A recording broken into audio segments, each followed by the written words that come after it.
Good morning, Margaret. Hello. Thank you so much for agreeing to do this interview for Kurdish Question. Many people are fascinated by your background before you came to the Kurdish issue. Could you tell us a little bit about your background? Well, as you can see, I'm a woman. That's obvious. But I'm also a lawyer. I'm an international human rights lawyer. But as a barrister, all my adult life, I've really been interested in how the law impacts upon people, the most vulnerable people, in this country and every country, and how actually the most vulnerable people can actually access the law, and also how they can have a part in actually reforming and improving laws. And at one time I was an immigration and asylum lawyer, so that's when I got to be working with the most vulnerable people who are possibly fleeing totalitarian regimes where they may have been torture victims, where women had been rape victims. And at one point I became head of law and policy for International Planned Parenthood Federation. That's women's reproductive rights and family planning associations all over the world. And that's where I became really involved with the need to ensure that every country had gender equality, because where you don't have gender equality, you're never going to get real democracy. And then I got very involved with the women's movement, particularly working at the United Nations Commission on the Status of Women, and I was part of the UK Women's National Commission when I got asked, well, the Women's National Commission was asked if there was anybody, a lawyer, who could help with the Kurdish Human Rights Project. That was Kerim Yildiz at that time. And I, who knew very little then about the Kurds, and this is all about, 20 years ago maybe, as long as that, I volunteered and I became the advisor on women's and children's rights to the Kurdish Human Rights Project, and began to go to Turkey a lot, both to observe trials, to do human rights training, to work particularly with the extraordinary Kurdish women, particularly in the southeast. So I often went to Diyarbakir. I monitored elections in Turkey, and in the recent years, of course, I've been as a lawyer part of the UK delegation that observes the infamous political trials of the Kurdish lawyers, who, as you know, so many of them have been in prison simply because they are the lawyers for the Kurdish leader Abdullah Öcalan. So, and then I became more and more interested in the Kurds, because it's the largest category of people who became stateless through what the Western powers did to them when they overthrew the Ottoman Empire after the First World War. And then, Mark, perhaps I'm particularly interested in the Kurds because I happen to have Jewish origins. I have to say Jewish because, of course, I'm appalled by Israel, and I belong to something called Independent Jewish Voice and Jews for Palestinians. But, you know, there is something about people who have no states. Unfortunately, the Jews never had a leader like Abdullah Öcalan. And then, so I've been to Turkey a great deal. I worked a lot with the Kurdish Human Rights Project. Thanks to Estella Schmidt, who everybody knows, she invited me to be a patron of Peace in Kurdistan. And last Christmas time, I was really greatly privileged because Saleh Muslim, the co-chair of the PYD in Rojava, invited me to visit Rojava, and I was there for 1 week last Christmas and absolutely overwhelmed by everything that administration was doing and providing a model not just for all Syria, based on pluralism, freedom of belief, gender equality, real democracy.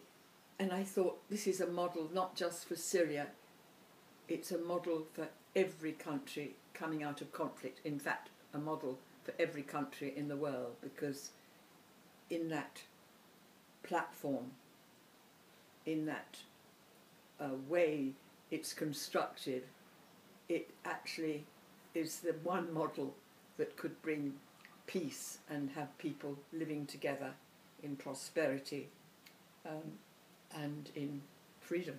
Wow. Gosh, you've answered actually a lot of my questions in just that one go. But and can I just add that yesterday, today it's Monday, the 20-something or first, but yesterday, the 20th of July, I was very lucky to be one of 6,000, 7,000 people in North London at Leigh Park, to be part of the crowd that listened to a truly memorable speech, a historic figure now, of Demirtas, who is the Kurdish presidential candidate in Turkey. The elections, I think, are in the beginning of August the 2nd and 3rd, and here he was for one day in London giving, I don't speak Kurdish and I want to learn it, but it was translated for me off and on, giving the most amazing speech that you don't hear from any other leader in the world. Again, it was all about pluralism, it was about freedom, it was about everybody, it was about women, it was about youth, it was about people living together irrespective of their religions or their sex or their ethnicities. It was incredible, and I only wish that Demirtas, this extraordinary young man, young because I'm old and I could be his grandmother probably, I wish he'd been here long enough, because he should have had a big slot on BBC television, he should have been on the radio, he should have had a profile in the Observer or the Guardian. And it is absolutely historic that you would never have thought it 20 years ago, when I first started to get involved with the Kurdish issues, that we would have a Kurdish presidential candidate. And whatever happens in 10 days' time, whatever happens, it's still a historic moment that he is uniting. It's not just about the Kurds, he's uniting everyone. In Turkey, he's Turkish men, Kurdish men, other ethnicities, Christians, Turkmen, anybody. And he's uniting men and women, and he's also focusing on the youth.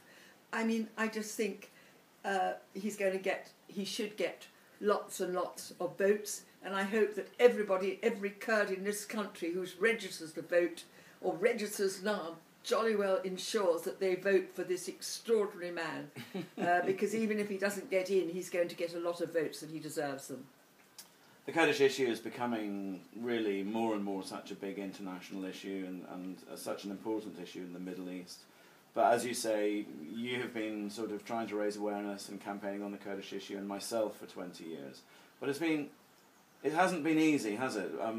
Why do you think it's so? I mean, I think your own personal experience, as somebody who has worked in all those NGOs, the United Nations, very, a top human rights barrister, what do you find?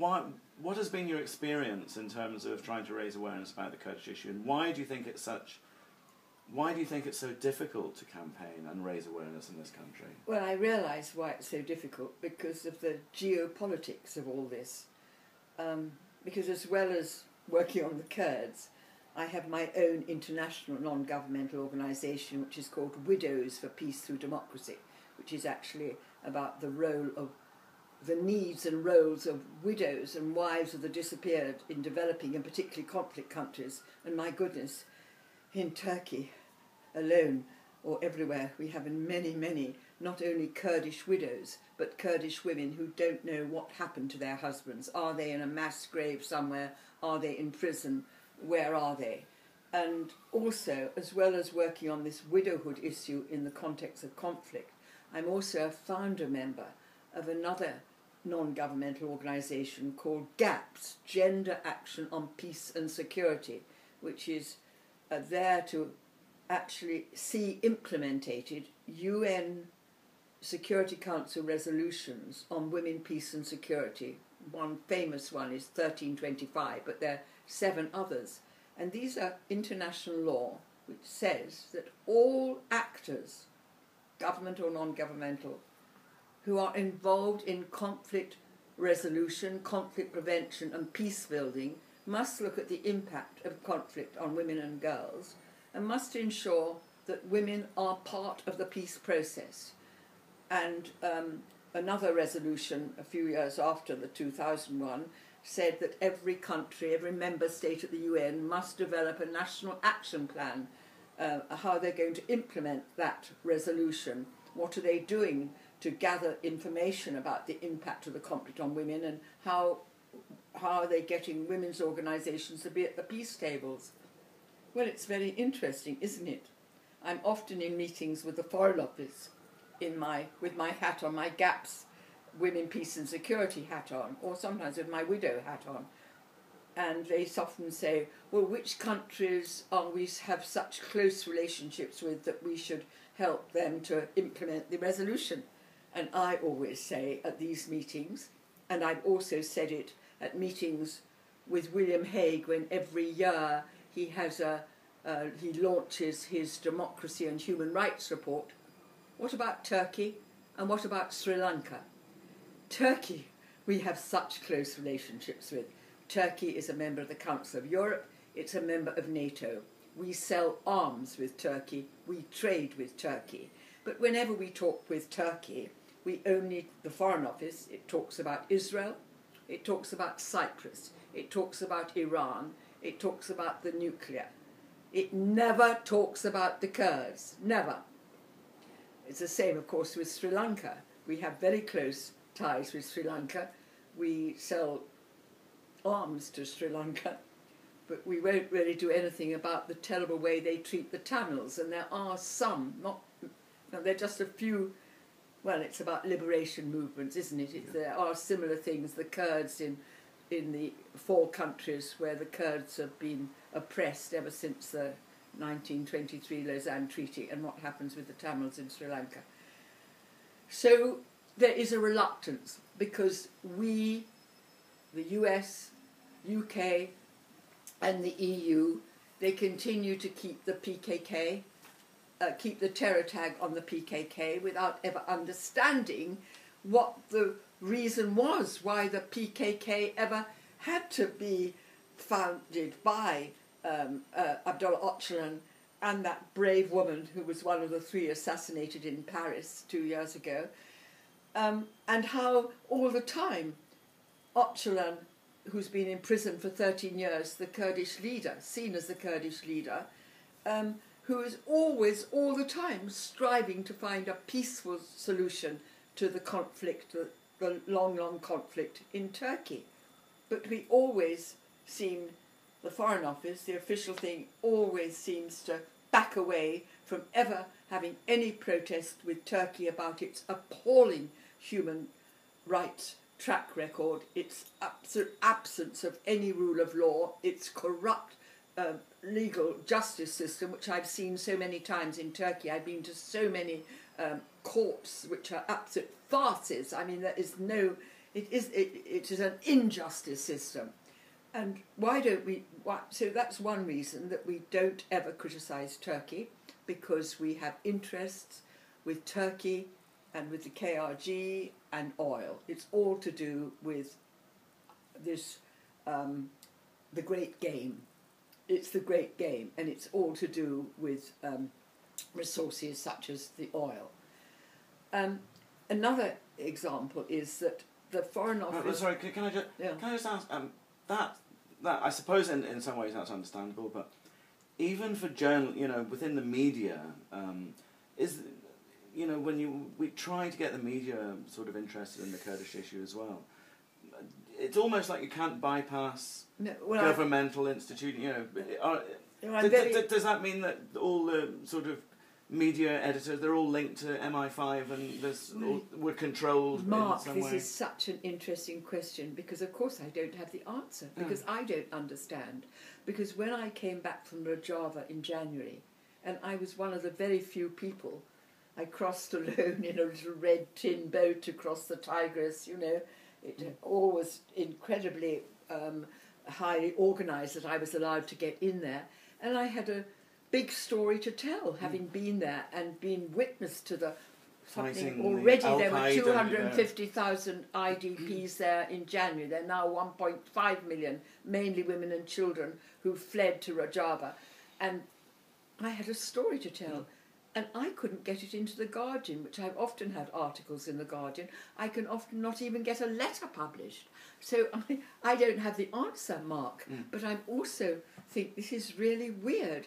Have we not got that free press in this country? Exactly. Why is this? Although I must say, in the last 2 days, The Independent, I take The Guardian and The Observer, but The Independent did have 2 articles by Patrick Cotwell. Oh yeah, very good articles on very, Syria. very good. Yeah, exactly. So but let's get back. The other interesting thing is that the Foreign Office, because I'm talking about what I know about my UK government, and there is that they do like to sit on myths, which we should, myths and misinformation and propaganda coming from Turkey or wherever, which it's very difficult to dislodge, to dispel the myths. So, for example, let's talk about Rojava.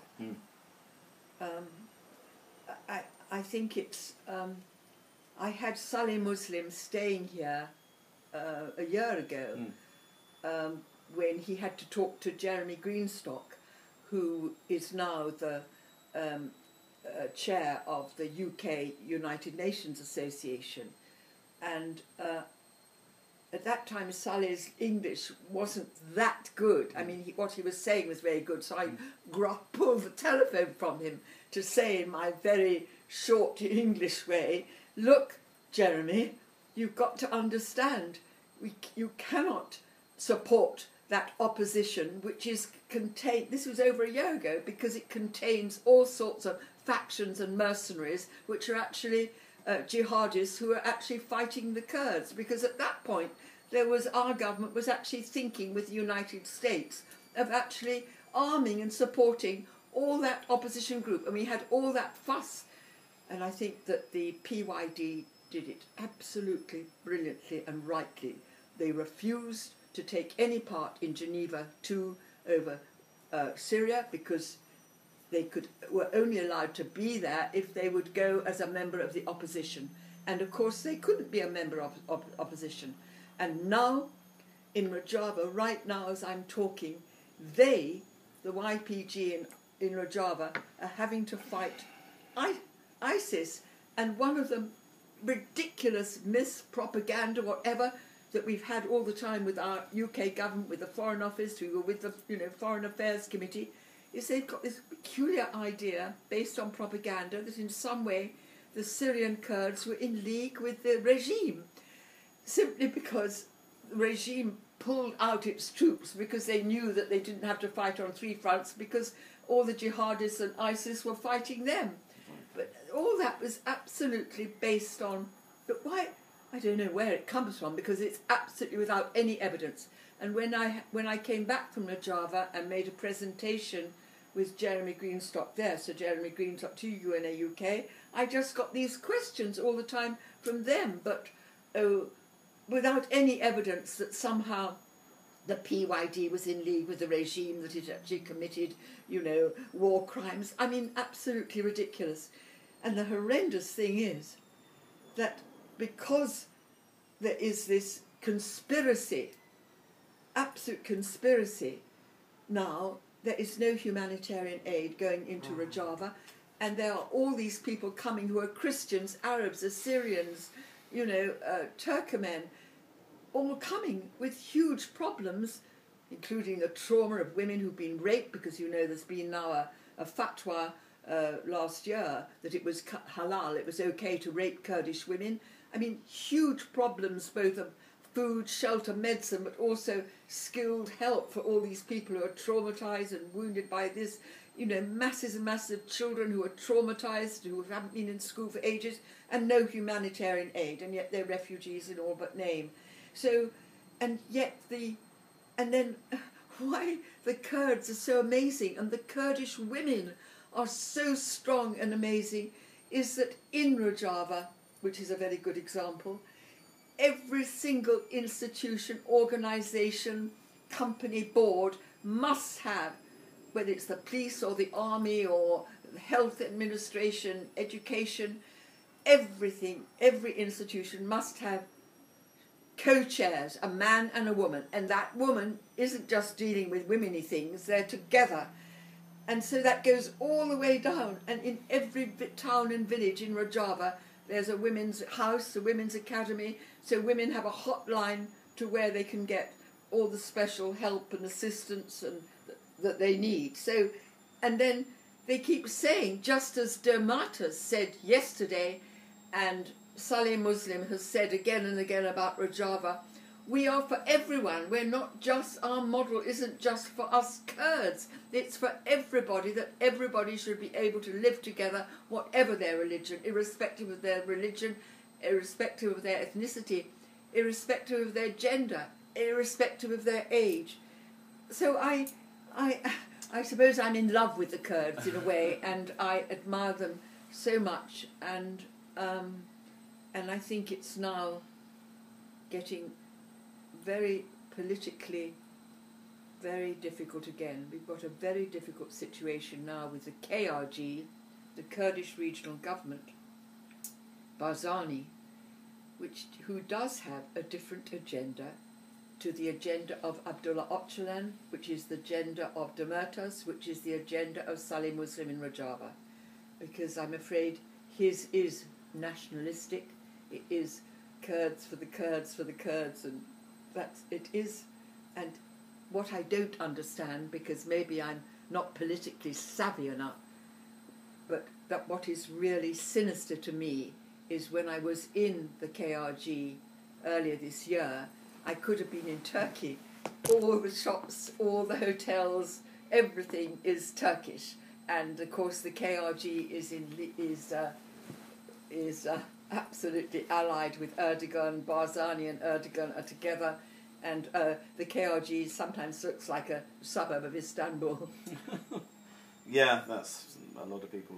And I think it's a bit dangerous, because when I've been in the KRG, there are great concerns there about human rights, and although cosmetically it looks as if these things are going on for women, if you look at the realities on the ground, it's another story.